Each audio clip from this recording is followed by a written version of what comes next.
Assalamualaikum warahmatullahi wabarakatuh. Halo anak-anak, kali ini kita akan membahas materi tentang energi.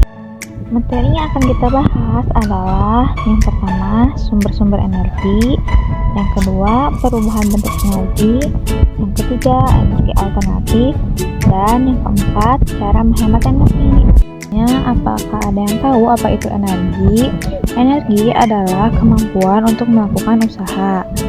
Contoh energi yang ada di sekitar kita adalah seperti energi cahaya yang berasal dari matahari, kemudian ada energi panas, energi gerak, dan juga ada energi bunyi.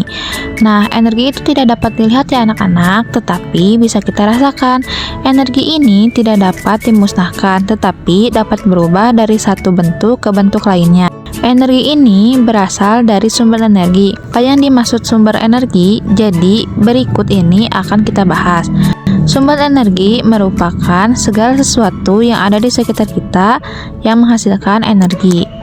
Kemudian, selanjutnya kita akan bahas tentang sumber-sumber energi dan juga jenis-jenisnya. Nah, anak-anak, perlu kalian ketahui bahwa sumber energi itu berdasarkan jenisnya dan dapat dibedakan menjadi sumber energi yang dapat diperbarui dan sumber energi yang tidak dapat diperbarui. Nah, yang dimaksud sumber energi yang dapat diperbarui adalah sumber energi yang selalu tersedia di alam. Sedangkan sumber energi yang tidak dapat diperbarui adalah sumber energi yang keberadaannya terbatas di alam. Selanjutnya, kita akan membahas sumber energi yang dapat diperbarui. Nah, anak-anak, sumber energi yang dapat diperbarui seperti yang tadi sudah dijelaskan, bahwasannya sumber energi yang selalu tersedia di alam. Jadi, sumber energi ini dapat kita gunakan terus-menerus. Nah, adapun contoh sumber energi yang dapat diperbarui adalah yang pertama itu ada matahari, di mana matahari merupakan sumber energi cahaya dan energi panas. Matahari juga merupakan energi utama dan terbesar bagi bumi. Yang kedua ada air. Air merupakan sumber kehidupan bagi makhluk hidup. Dan yang ketiga adalah angin. Angin sebagai salah satu sumber pembangkit listrik yaitu PLTB. PLTB itu artinya pembangkit listrik tenaga bayung. Kemudian, contoh sumber energi yang dapat diperbarui yaitu ada panas bumi. Panas bumi disebut juga geothermal, panas dari pusat bumi dimanfaatkan sebagai sumber energi. Yang kedua, ada makanan. Makanan merupakan sumber energi kimia bagi tubuh. Dan yang ketiga, ada biomosa. Biomosa merupakan sumber energi yang berasal dari makhluk hidup. Sumber ini bisa dimanfaatkan dengan cara diolah menjadi bahan bakar. Kemudian kita akan membahas sumber energi yang tidak dapat diperbarui dan juga contoh-contohnya. Pertama, bahan bakar fosil. Bahan bakar fosil ini berasal dari sisa-sisa tubuh makhluk hidup yang terkubur dalam perut bumi selama jutaan tahun. Contohnya, batu bara, minyak bumi, dan gas alam. Nah, jadi itulah contoh-contoh dari sumber energi yang tidak dapat diperbarui. Kemudian selanjutnya ada perubahan bentuk energi beserta contoh-contohnya. Yang pertama yaitu ada energi listrik menjadi energi cahaya. Contohnya adalah lampu. Nah, lampu yang semula tidak menyala kemudian jika diberikan listrik maka akan menyala. Yang kedua ada energi listrik menjadi energi panas. Contohnya adalah setrika. Setrika yang awalnya dingin dan jika diberi listrik berubah menjadi panas. Yang ketiga, ada energi listrik menjadi energi gerak. Contohnya adalah kipas angin. Nah, apabila kipas angin tidak diberi arus listrik, maka kipas angin tersebut akan diam. Namun, jika kita aluri, kipas itu akan bergerak. Kemudian, selanjutnya perubahan energi kimia menjadi energi listrik. Contohnya ada baterai bisa menggerakkan jam. Selanjutnya ada energi listrik menjadi energi bunyi. Contohnya ada HP. Apabila HP ini tidak diberikan listrik, maka ia tidak akan bisa berbunyi. Dan terakhir, energi kimia menjadi energi gerak. Contohnya adalah makanan. Nah, makanan ini merupakan energi kimia yang apabila kita makan, itu bisa membuat kita melakukan pergerakan. Itulah perubahan beberapa bentuk energi dengan contoh-contohnya. Selanjutnya, kita akan membahas energi alternatif. Energi alternatif adalah energi yang dapat menggantikan peran bahan bakar fosil. Berikut contoh energi alternatif. Yang pertama ada cahaya matahari. Cahaya matahari ini bisa kita rubah menjadi energi listrik dengan menggunakan alat yang disebut sel surya atau panel surya.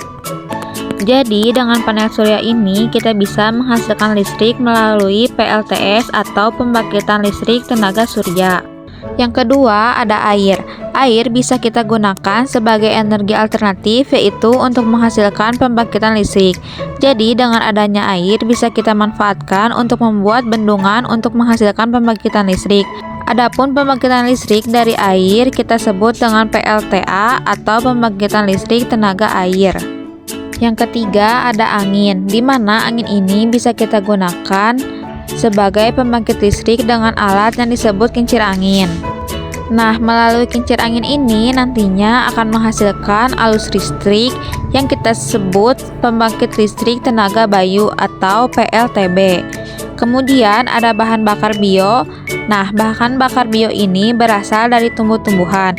Biasanya berasal dari tumbuhan biji yang mengandung minyak seperti biji jarak. Nah, ini adalah contoh biji jarak. Kemudian bisa juga menggunakan biji bunga matahari, biji kelapa sawit, dan kedelai, di mana bahan bakar tersebut dikenal sebagai biodiesel.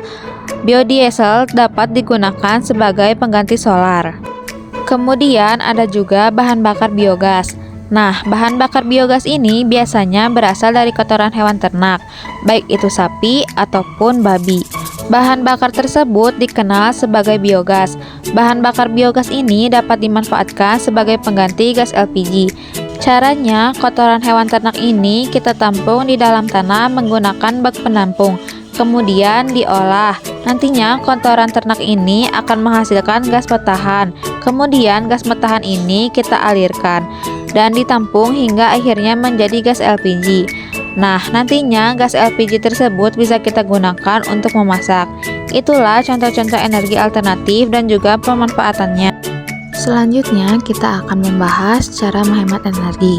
Nah, anak-anak, sebagian besar energi yang kita gunakan berasal dari sumber energi yang tidak dapat diperbarui, yaitu berupa bahan bakar fosil. Nah, jika kita gunakan terus-menerus, maka bahan bakar fosil tersebut akan habis. Oleh karena itu, kita harus menghemat penggunaannya. Nah, berikut ini akan saya jelaskan bagaimana cara menghemat dari penggunaan energi. Adapun cara yang pertama adalah menggunakan alat elektronik seperlunya, kemudian mematikan alat elektronik yang sudah tidak digunakan dan menggunakan lampu yang hemat energi. Nah, maksud itu adalah ketika kalian sudah tidak menggunakan alat elektronik, jangan lupa mematikan listriknya. Yang kedua, menaiki kendaraan umum saat bepergian. Tujuannya adalah menghemat bahan bakar. Jika menempuh jarak dekat, sebaiknya kita berjalan atau menaiki sepeda. Nah, itulah beberapa cara untuk menghemat energi. Baiklah anak-anak, cukup sekian penjelasan pada video kali ini. Wassalamualaikum warahmatullahi wabarakatuh.